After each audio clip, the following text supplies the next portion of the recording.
Hi friends, welcome to Max kitchen. Meal maker biryani எப்படி செய்கிறதுன்னு பார்க்கலாம் வாங்க. இந்த பிரியாணியை நான் எலக்ட்ரிக் ரைஸ் குக்கரில் செஞ்சுருக்கேன். இது ஒரு பேச்சுலர்ஸ் ரெசிபி. எப்படி செய்கிறதுன்னு பார்க்கலாம். இப்போ ஒரு கப் நிறையா சோயா சங்க்ஸ், அதாவது மீல் மேக்கர் எடுத்திருக்கேன். அதை இப்போ ஹாட் வாட்டரில் ஊற வைக்க போகிறேன்.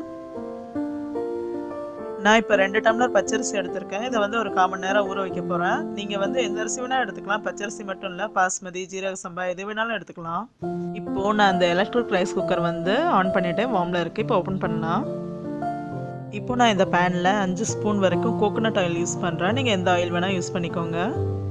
இதுக்கு தேவையான பொருள் என்னென்னா, ஒரு வெங்காயம், ஒரு பச்சை மிளகா, அப்புறம் இது என்னென்னா புதினா இலை காய வச்சது. என்கிட்ட ஃப்ரெஷ் புதினா இல்லை, ஆனால் காய வச்சது கொஞ்சம் எடுத்துருக்கேன்.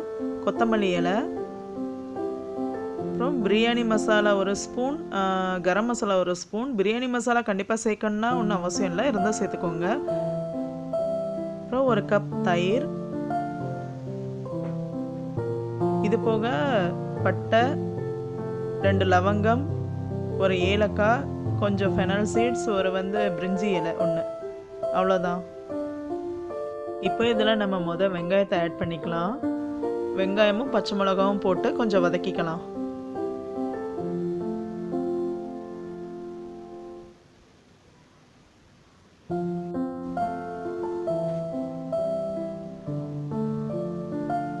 இப்போ இந்த பிரியாணிக்கு தேவையான உப்பு கொஞ்சம் சேர்த்துக்கிறேன்.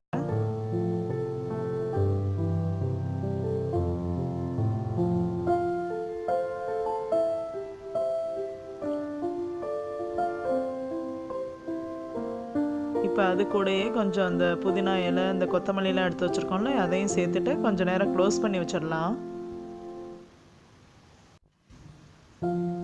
இப்போ இது கூட நம்ம எடுத்து வச்சுருக்க ஸ்பைசஸ் எல்லாத்தையும் ஆட் பண்ணிவிட்டு கொஞ்சம் நேரம் ஃப்ரை பண்ணலாம். ஃப்ரை பண்ணிவிட்டு திரும்ப க்ளோஸ் பண்ணி வச்சிடலாம்.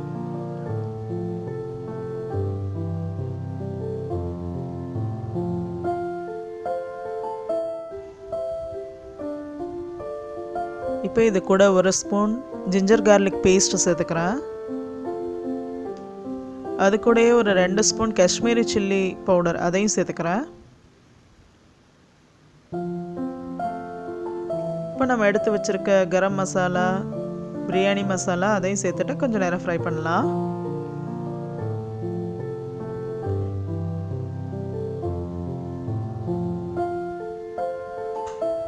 இப்போ இந்த மீல் மேக்கர் நான் பிழிஞ்சு வச்சுருக்கேன், அதையும் சேர்த்துக்கிறேன்.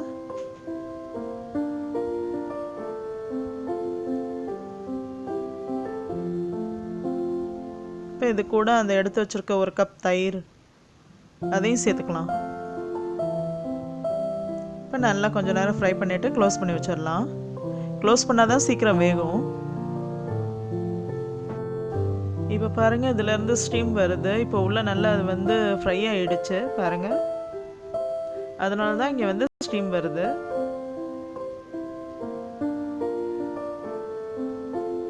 அந்த ஆயிலெலாம் பிரிஞ்சு வந்துருச்சு பாருங்கள். இப்போ இந்த ஸ்டேஜில் 4 கப் தண்ணி ஊற்றிக்கிறேன். 2 கப் அரிசி எடுத்துருக்கேன், அதுக்கு 4 கப் தண்ணி அதை ஊற்றிக்கிறேன். இப்போ நான் எதுக்கு 2 டம்ளர் தண்ணி எடுத்திருக்கேன்னா, அது குக்கரில் பண்ணுறோன்னா, அதனால் பச்சரிசிக்கு 1 டம்ளருக்கு 2 டம்ளர் எடுத்திருக்கேன். இப்போ தண்ணி கொதிக்கணும்னு அவசியம் இல்லை, இந்த அரிசி எல்லாத்தையும் அதில் ஆட் பண்ணிக்கலாம். இப்போ நல்லா எல்லாத்தையும் கலந்து விட்டுக்கலாம். இப்போ இதை க்ளோஸ் பண்ணி வச்சிடலாம். இப்போ இதில் நல்லா ஸ்ட்ரீம் வர ஆரம்பிச்சிடுச்சு. இப்போ ஓப்பன் பண்ணி பார்த்தா அரிசி ஓரளவுக்கு நல்லா வெந்திருக்கு. திரும்பவும் நல்லா மிக்ஸ் பண்ணிவிட்டு க்ளோஸ் பண்ணிடலாம். இப்போ இது குக் ஆகிட்டு இருக்கிறதால குக் மோடு காமிக்குது. நல்லா குக்காகி முடிஞ்சோன்னா ஆட்டோமேட்டிக்காக அதுவே மோடு மாறிடும், வார்ம்னு வந்துடும். இப்போ நம்ம கொஞ்சம் நேரம் வெயிட் பண்ணலாம். இப்போ ஆட்டோமேட்டிக்காக அதுவே வார்ம் மோடில் மாறிடுச்சு. இப்போ நான் ஓப்பன் பண்ண போகிறேன். பிரியாணி நல்லா ரெடி ஆகிடுச்சு. நல்லா சாதம்லாம் வெந்து பிரியாணி சூப்பராக ரெடி ஆகிடுச்சு. தண்ணியும் சுத்தமாக இல்லை, கரெக்டாக சாதம் வெந்திருக்கு. இப்போ நம்மளுடைய மீல் மேக்கர் பிரியாணி சூப்பராக ரெடி ஆகிடுச்சு. இப்போ எல்லாத்தையும் நம்ம நல்லா கலந்து விட்டுக்கலாம்.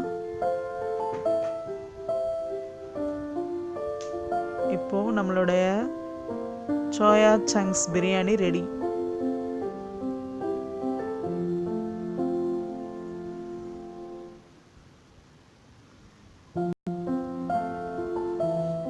நம்ம டேஸ்டியான மீல் மேக்கர் பிரியாணி ஈஸியாக எலக்ட்ரிக் ரைஸ் குக்கரில் செஞ்சுட்டோம்.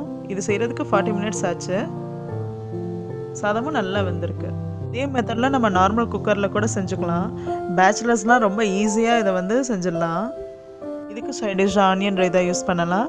இந்த ரெசிபி உங்களுக்கு பிடிச்சிருந்துச்சுன்னா லைக் பண்ணுங்கள், ஷேர் பண்ணுங்கள். மறக்காமல் என்னோடய சேனலை சப்ஸ்கிரைப் பண்ணி வச்சுக்கோங்க. மறக்காமல் பெல் ஐக்கான் கிளிக் பண்ணுங்கள். தேங்க்ஸ் ஃபார் வாட்சிங்.